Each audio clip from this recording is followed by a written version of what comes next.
Told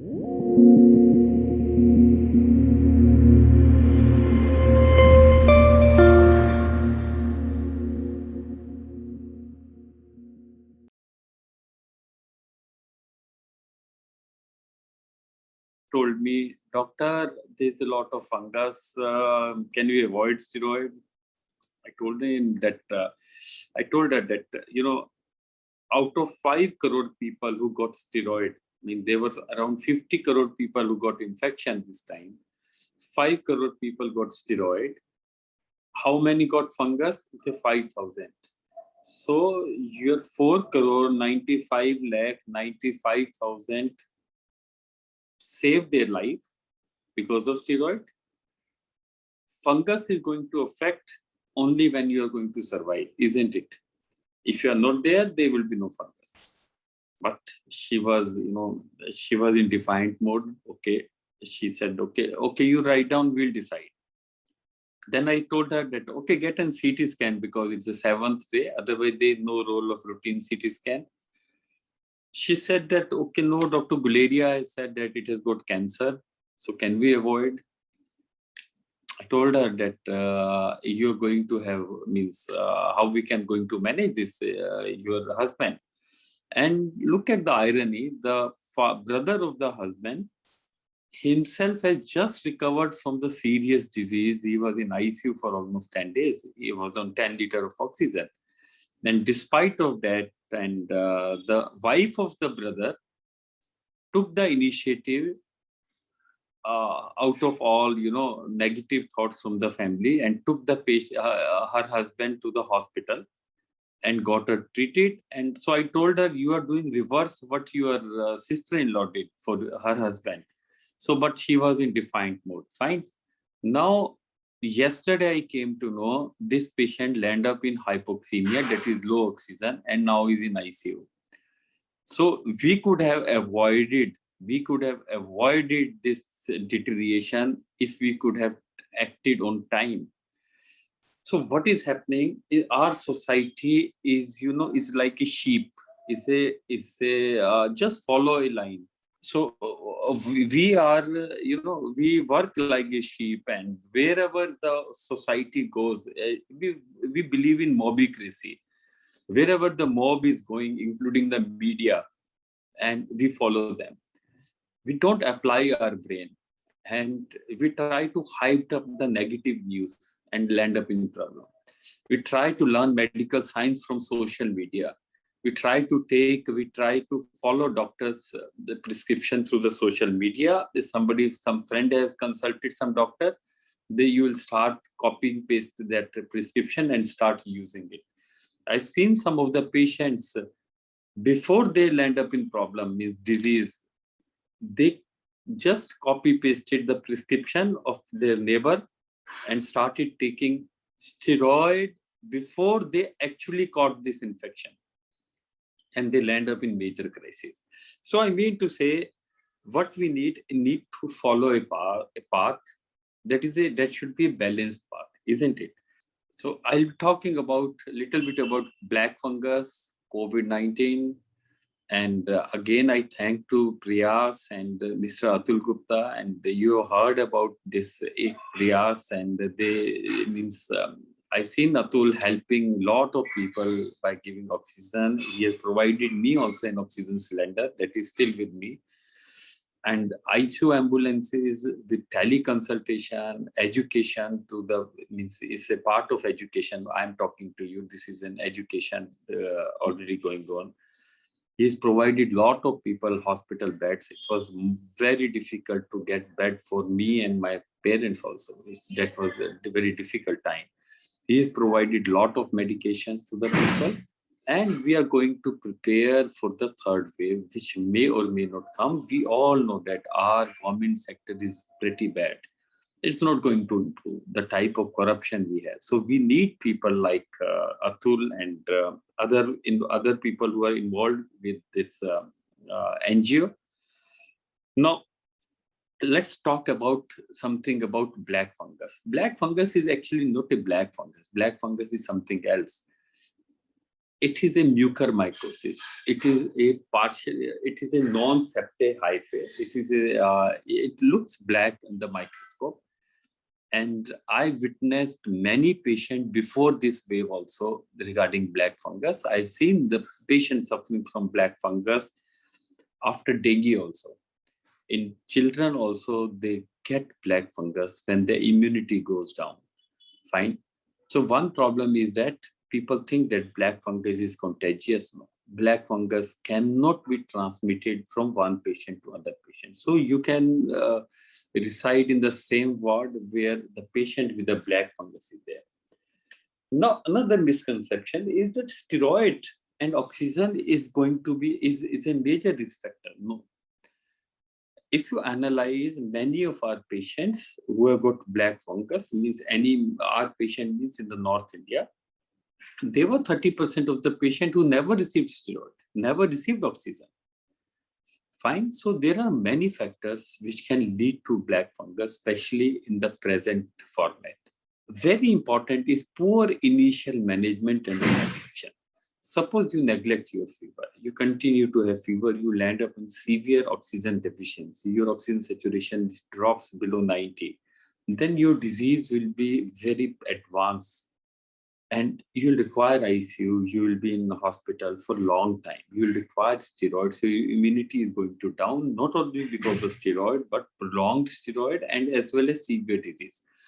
So severe disease also lead to poor, you can say poor immunity.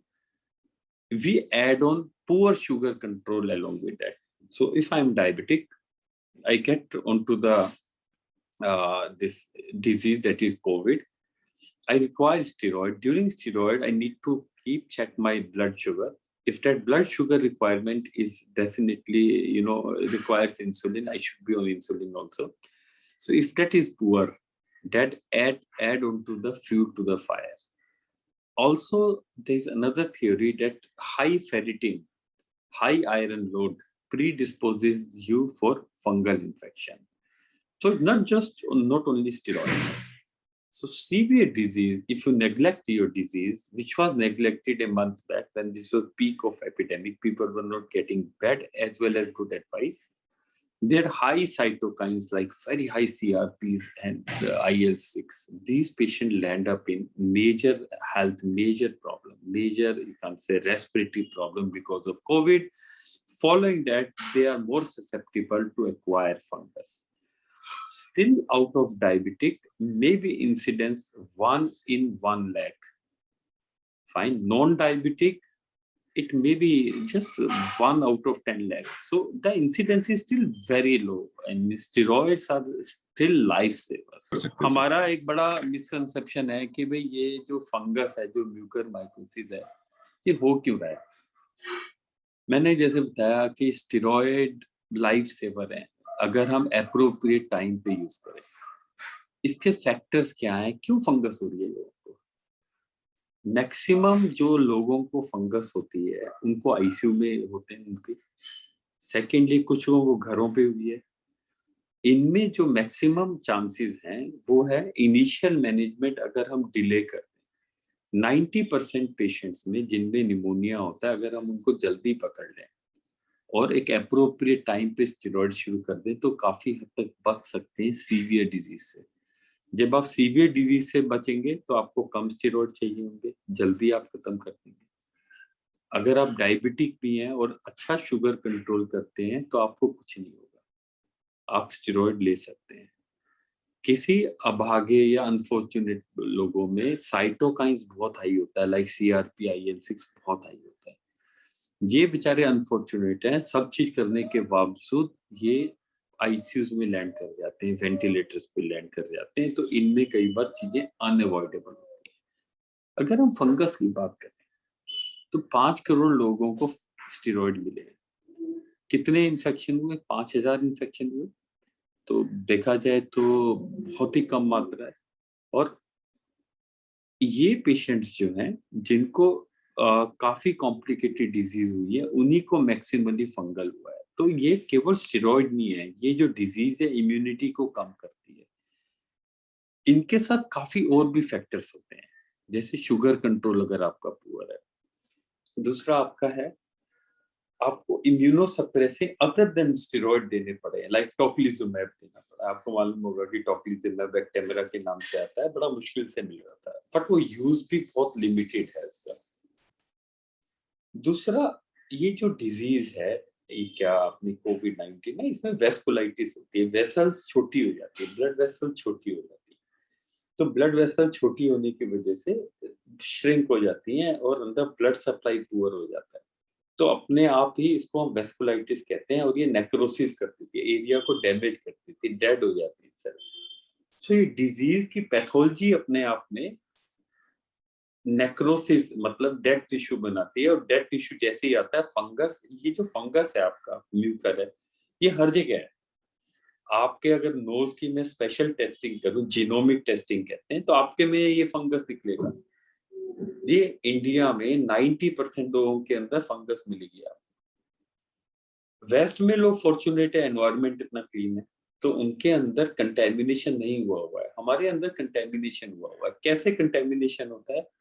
जैसे ही soil अगर आपको मिलती है, सोयल मिलती है और वाटर मिलता है, मॉइस्चर मिलता है। जैसे इस कमरे में अगर मान के देखें, मेरे कमरे में अगर वो आ जाए, मॉइस्चर आ जाए, तो फंगस आ जाएगी। आसपास कहीं बिल्डिंग मेजर कंस्ट्रक्शन हो रहा है और आपके खिड़की दरवाजे उस समय खिले हुए हैं, तो बहुत हाई चांसेस है आपके अंदर फंगस आ सकती है, आपके एरिया कंटेमिनेट कर देगी। अब रही बात ऑक्सीजन की, आपको शायद मेरे से अच्छे ढंग से मालूम होगा कैसे ये लिक्विड ऑक्सीजन बनता है। सबसे पहले ऑक्सीजन एनवायरनमेंट से लेके उसको कंप्रेस करते हैं, हीट रिलीज होती है तो गर्म हो जाता है। फिर उसको कूल करते हैं, कूल करने के बाद वो सॉलिड हो जाता है। फिर उसमें से carbon dioxide, liquid carbon dioxide जो है, कार्बन डाइऑक्साइड है, उसको सेपरेट करते हैं, तो आपका क्या रह गया? ऑक्सीजन रह गया। इस ऑक्सीजन को, लिक्विड ऑक्सीजन को आप ट्रांसपोर्ट करते हो। ये -200 डिग्री पे ट्रांसपोर्टेशन होती है।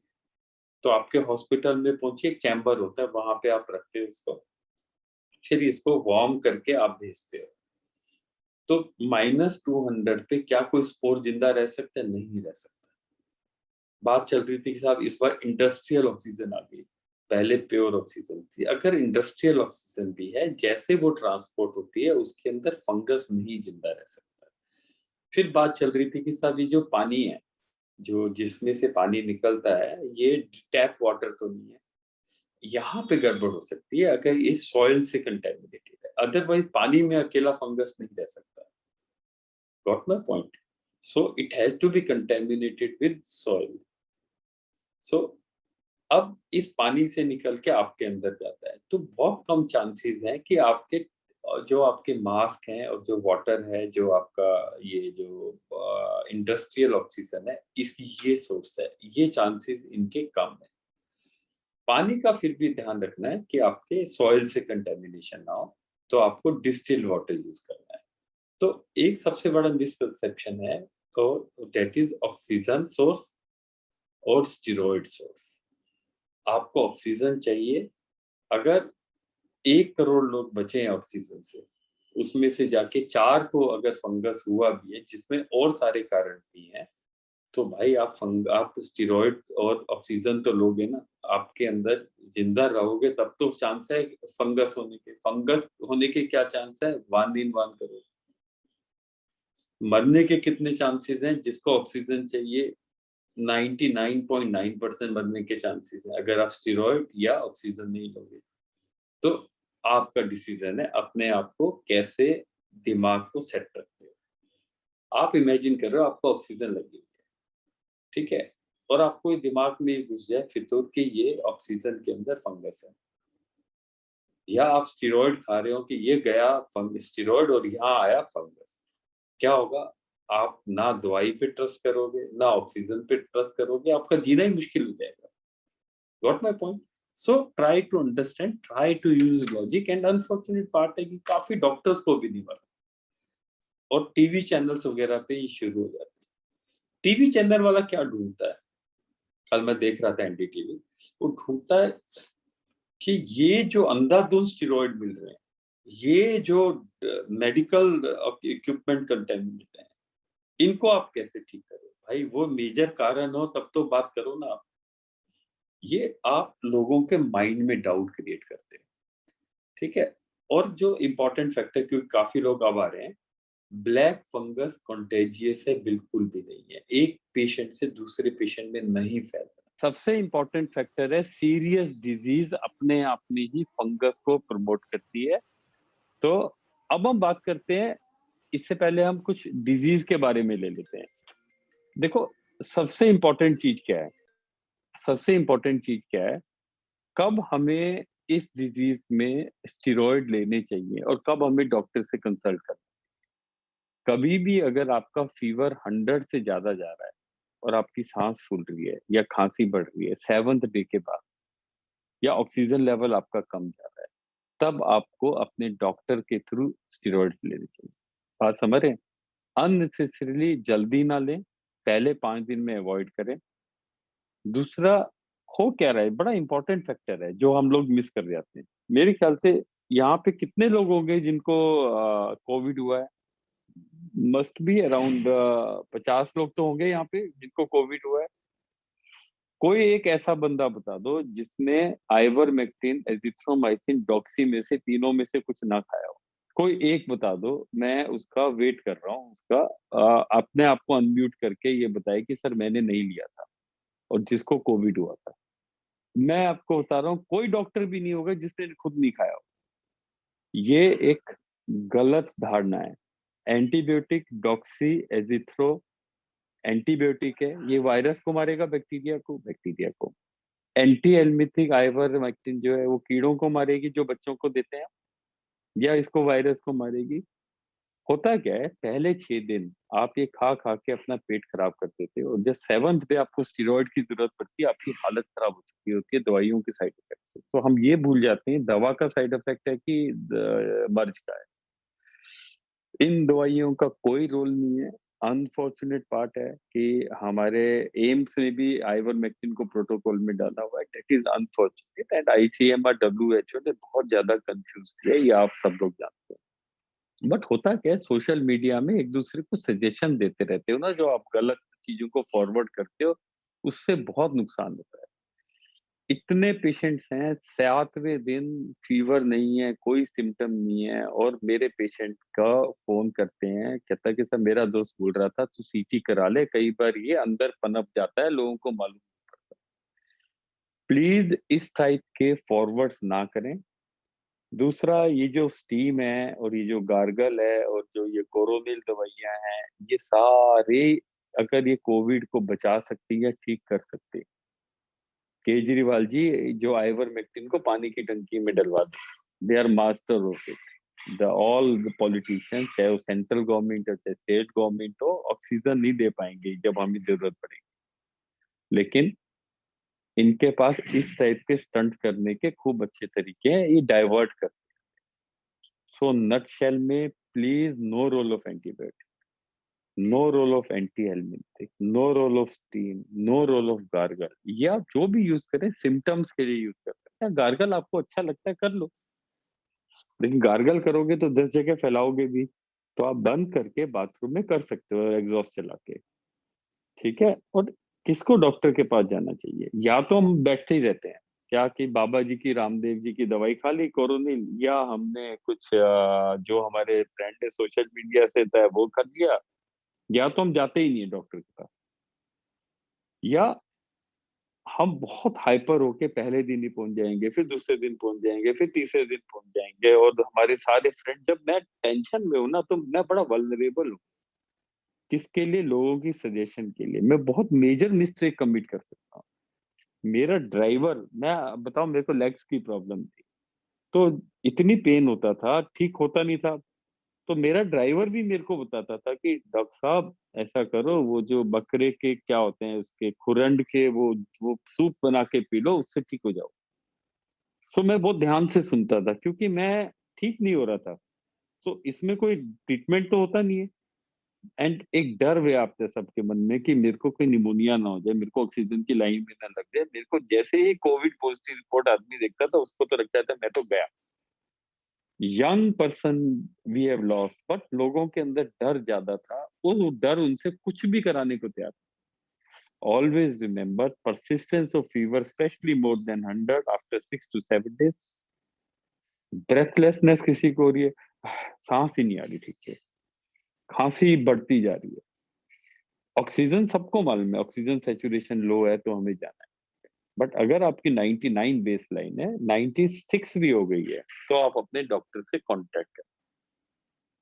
जब हम पल्स ऑक्सीमीटर की बात करते हैं, जब बहुत तेज फीवर चल रहा है उस समय पल्स ऑक्सीमीटर मत लगाएं, वो लो आ सकती है रीडिंग। नेल पॉलिश हटा लें अपनी, हिलाएं ना।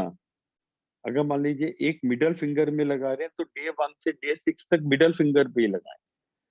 10 साल से बच्चे की उंगली कम वाले की उंगली ना डालने की कोशिश करें। कोई पल्स ऑक्सीमीटर ऐसा नहीं है जो 10 साल से कम के बच्चे की उंगली का ठीक से ऑक्सीजन लेवल ले लेगा। वो कम आएगी तो आप हाइपर हो जाओगे, पैनिक कर। पिछले एक हफ्ते से पीडियाट्रिक एज ग्रुप में MIS-C करके डिजीज आ रही है। जहां जहां भी कोविड हुआ है, 1,000 बच्चों में से एक बच्चे का अगर ये MIS-C multi organ inflammatory syndrome है, इसका नजर रखिए। अगर आपके बच्चे का फीवर 3 दिन से ज्यादा, स्पेशली 100-101 से ज्यादा चल रहा है, या बॉडी पे रैश आ रहा है, या बहुत जोरों के पेट दर्द है, या आपको लगता है बच्चा बहुत ज्यादा निढाल हो गया है, तो इमीडिएटली आप कांटेक्ट करें। ठीक है, ये तो हाइपर मत रहिए, बट अवेयर रहिए। जल्दबाजी नहीं करनी चाहिए, लेकिन जल्दी करना चाहिए। हाँ। दूसरा, please do not consume medication without prescription. Maximum हम किससे कम होते हैं, हम केमिस्ट जो होता है ना हमारा लोकल, वो सबसे बड़ा डॉक्टर निकलता है। आप पहुंच जाओ, उसको मेड्रोल लिख के दो 32, वही कहेगा अरे कहाँ कौन से डॉक्टर से दिखा लिया, ये तो बड़ी भारी दवाई है। आप एकदम मान जाओगे। आपका 10 साल पुराना डॉक्टर गया, उसके साथ जो आपकी रिलेशन है वो खत्म। बस जो आपका 1 मिनट पहले एक जो फार्मासिस्ट है, वो फार्मासिस्ट भी नहीं होगा, उसकी सजेशन आपके दिमाग में घुस जाएगी। ये हमारी प्रॉब्लम। दूसरा, RT-PCR कराने की जरूरत नहीं है अगर आप रिकवर करते, कोई जरूरत नहीं है। 14th डे के बाद आप घर के अंदर बिना मास्क के घूम सकते हैं, और बाहर तो आपको मास्क लगाने ही है। अब मास्क की बात करते हैं।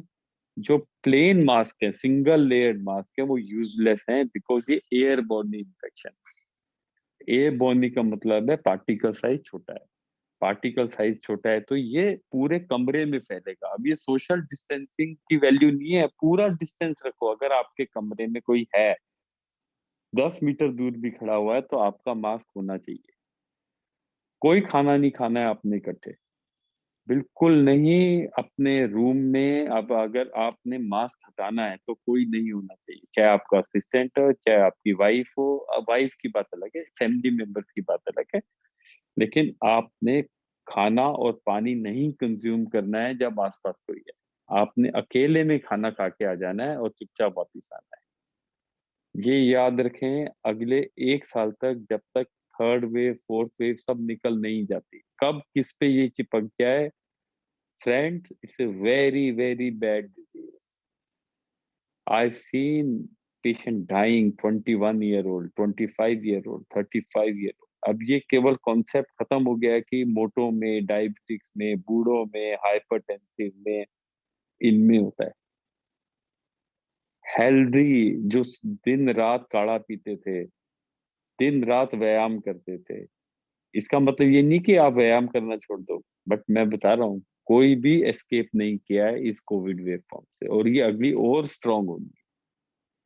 ये और यंग पीपल को अफेक्ट करेगी, एंड पीपल आर स्पेकुलेटिंग कि पीडियाट्रिक एज ग्रुप को अफेक्ट कर सकती है। तो लोग पूछते हैं कि सर हम अपने बच्चों को कैसे बचाएं, वो खिला दें क्या कुछ से, एंटीऑक्सीडेंट खिला दें, इम्यून बूस्टर, ये सब बकवास है। कोई इम्यून बूस्टर नहीं होती। नॉर्मल हेल्दी लाइफस्टाइल इम्यूनिटी ठीक करती है। अगर कोविड होने के बाद 4 दिन से vitamin C, vitamin D, zinc खाने से इम्यूनिटी एनहेंस हो सकती, तो बात ही। सो इन जनरल आप हेल्दी फूड खाएं, आपका काम हो जाएगा। कोई स्पेसिफिक इम्यून बूस्टर नाम की चीजें होती नहीं है, वो कमर्शियलाइजेशन हो जाता है। लोग कंपनीज अपने इम्यून बूस्टर और बना बना के आ जाते हैं। Immune booster is the best food, best habit. आप किसी बच्चे में खिला के देख लो, तू पुदीना खा ले, ये बहुत थ्योरेटिकल बातें नहीं हमें करनी चाहिए। जंक फूड ना खाए, नॉर्मल दाल रोटी अपना खा ले, और थोड़ी सी सब्जियां इनडायरेक्टली किसी तरीके से खिला दो। मेरे कहने पे भी आपको मैं इम्यून बूस्टर नेट पे देख लो, आप कम से कम 20 सब्जियों के नाम आ जाएंगे, खिला के देख लो अपने बच्चे को। कहाँ हम हवा में रहते हैं, किस थ्योरी की बात करते हैं। Healthy food, healthy lifestyle sufficient है। फाइन, हेल्दी बच्चा रहेगा, उसके अंदर इम्यूनिटी आपसे बहुत अच्छी रहेगी, आप उसकी चिंता नहीं करो। अपनी परवाह करो कि आप बाहर से लेके ना आओ और वो स्कूल से लेके ना आए। जैसे ही वैक्सीनेशन मिले सब लगवा लो। तो सबसे इंपॉर्टेंट है कैसे प्रिवेंट करोगे, केवल मास्क मास्क मास्क।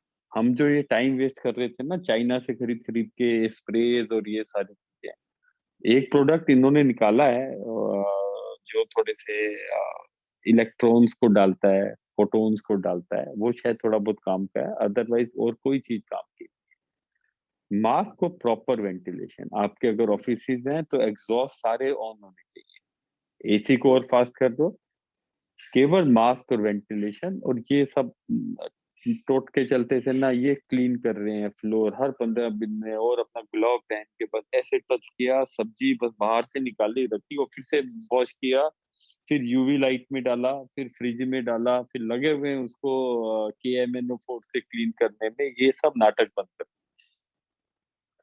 मास्क हटा देते हो और ये सारे क्लीन कर रहे होते हो, और सब्जी वाले के साथ बात कर रहे होते हो बिना मास्क के, वहां से इन्फेक्शन ले आते हो, और फिर कहते हो कि सर अरे सर मैं तो गया ही नहीं घर से बाहर, मैं तो किसी से मिला ही नहीं बाहर, और ये इन्फेक्शन चिपका के ले आते हो। कहाँ से लाते हो सर? वो हाँ वो सर, मैं अपनी जो कलीग थी वो तो मेरे साथ ही रहती है, उसके साथ खाना खा रहा था। कोई फ्रेंड नहीं है आपका। क्यों? उसके अंदर अनफ्रेंडली वायरस बैठा हुआ है।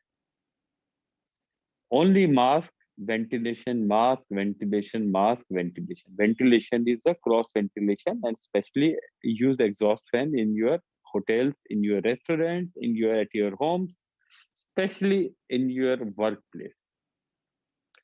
Avoid consumption of food in the same room. That is the most important. 90% लोग infection, सर वो मेरा पार्टनर है, हम तो इकट्ठे खाना खाते हैं। वो आपका पार्टनर है, वायरस तो नहीं है जो उसके अंदर बैठा है।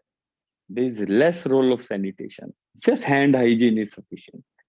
And I'm again repeatedly saying that don't consume unnecessary medication like azithromycin, ivermectin, steroid without prescription. अगर आपका डॉक्टर लिखता भी है, पूछो सर आपने क्यों स्टेरॉइड लिखा हुआ है, जरूरत है क्या, पूछ लो एक बार। पर एक बार वो कहता है भी लेने चाहिए तो ले लेना, but ivermectin, azithromycin, doxycycline please avoid करें। अब हम बात करते हैं एक हमारी ये हो गई, हाँ वैक्सीन। जो वैक्सीन मिल रही है वो ले लो आप। इंडियन वैक्सीन भी जो डेथ्स को प्रिवेंट करने में ऑलमोस्ट 100% एफिशिएंट है, जो हमारी कोविशील्ड है, ले लो, जो मिल रही है ले लो आप। क्लॉट्स का डर मत रखो, बहुत रेयर है, 0.6% है 1 बिलियन में। कोई CRP की जरूरत नहीं है पहले वैक्सीनेशन के बाद में कराने की। सबसे इंपॉर्टेंट, 50% ऑफ द लोग जो इस बार इन्फेक्शन लेके आए वो कोविड सेंटर से लेके आए हैं, वैक्सीन सेंटर से, not Covid centre. Vaccine centre में जाते थे, ओवर क्राउडिंग थी, वैक्सीन के साथ कोविड ले आते थे, फिर कहते सर ये वैक्सीन लगवाई थी उसके तीसरे दिन बाद हमें कोविड हो गया। क्या फैमिली में ही कोविड चल रहा था? जब फैमिली में कोविड से कोई ग्रसित है तो आप वैक्सीन ना लगवाएं, आप हो सकता है इंक्यूबेशन पीरियड में है। प्रेगनेंसी भी अब अलाउड है accept first trimester, second and third, और लैक्टेशन। और बच्चों में धीरे धीरे अब 18 ईयर के ऊपर तो अलाउड ही है, 12 to 18 भी आ जाएगा, और जब भी टाइम मिले, मौका मिले, आप वैक्सीन लगवा लें।